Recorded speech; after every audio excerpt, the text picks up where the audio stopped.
Have you ever prayed for something so deeply, so desperately that you could taste it? You laid everything bare before God, your hopes, your tears, your pleas, and then nothing. Silence.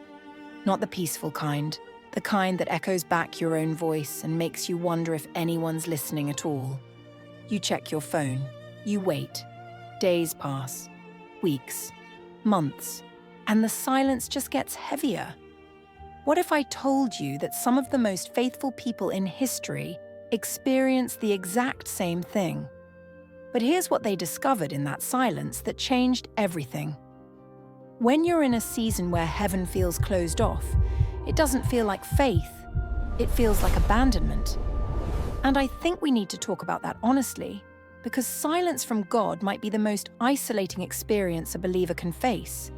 It's one thing to struggle. It's another thing to struggle while feeling completely alone in it. But what I've discovered is that some of the greatest faith journeys in Scripture happened not in the moments of breakthrough, but in the years that came before it. The waiting, the not knowing, the seasons where God seemed completely absent even though He was working something deeper than we could have imagined. And here's what matters. You might be in that season right now. You've been praying for healing, for a breakthrough, for a relationship, for a door to open. You've believed. You've shown up. You've trusted. And all you've got back is quiet. So let's explore together what faith actually looks like when prayer feels silent. Picture Abraham and Sarah. Not as names in a Sunday school lesson, but as a real couple. Sarah wanted to be a mother more than anything. It wasn't just a dream, it was the ache in her chest every time she saw another woman with a child. Every month the hope, every month the crushing disappointment. And Abraham, he believed God's promise that they would have a son. He really did. But years turned into decades. 25 years, actually. Can you imagine praying for something for 25 years, not forgetting about it, not moving on, living with the constant awareness that God said something and yet nothing was happening? Then there's Zechariah and Elizabeth. Elizabeth was barren. In that culture, that wasn't just sadness, it was shame. People looked at her and saw failure. She prayed, year after year after year. Decades of prayer, decades of waiting. And the silence was so complete that when an angel finally appeared to Zechariah with the answer, he didn't believe it. He actually laughed because the silence had lasted so long that the answer seemed impossible. And Hannah. She sat in the temple pouring out her soul, her lips moving without sound, tears streaming down her face while everyone around her judged her for what they thought was drunkenness. She was desperate. She was humiliated. She was begging God to break the silence that had defined her life. For years, she carried that pain in her body, in her prayers, in the deepest part of her heart. Then Jesus. We don't talk about this enough. But Jesus went into the wilderness for 40 days, alone, fasting, praying, and somewhere in that silence, doubt crept in. The enemy whispered, "If you're really God's son, prove it. Turn these stones to bread. Show me something." And Jesus didn't hear any voices. He didn't get any comfort. He had to choose faith in the silence, just like we do. Here's what I'm noticing. Every one of these people knew what it was to pray and hear nothing back.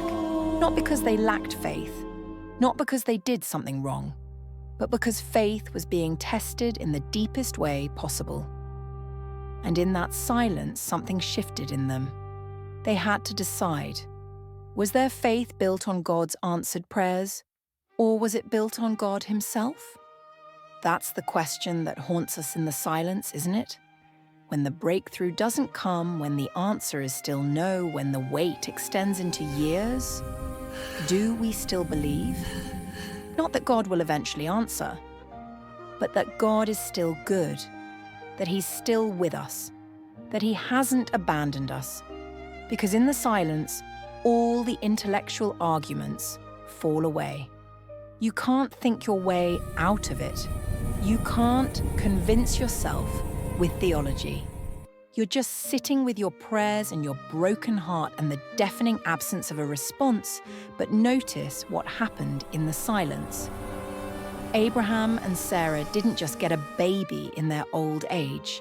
They got a promise that rewired their entire understanding of what God could do. Zechariah and Elizabeth didn't just get a son, they got John the Baptist, the one who would prepare the way for Jesus himself. Hannah didn't just get relief from her shame, she got Samuel, a prophet who would change the trajectory of a nation. And Jesus didn't just endure the wilderness, he came out of it empowered, grounded, unshakable. The silence wasn't punishment, the silence was preparation. But here's what's crucial, they didn't know that while they were in it. Abraham didn't wait 25 years thinking, this is going to make the promise sweeter. He was confused, he was questioning, he was probably angry at times.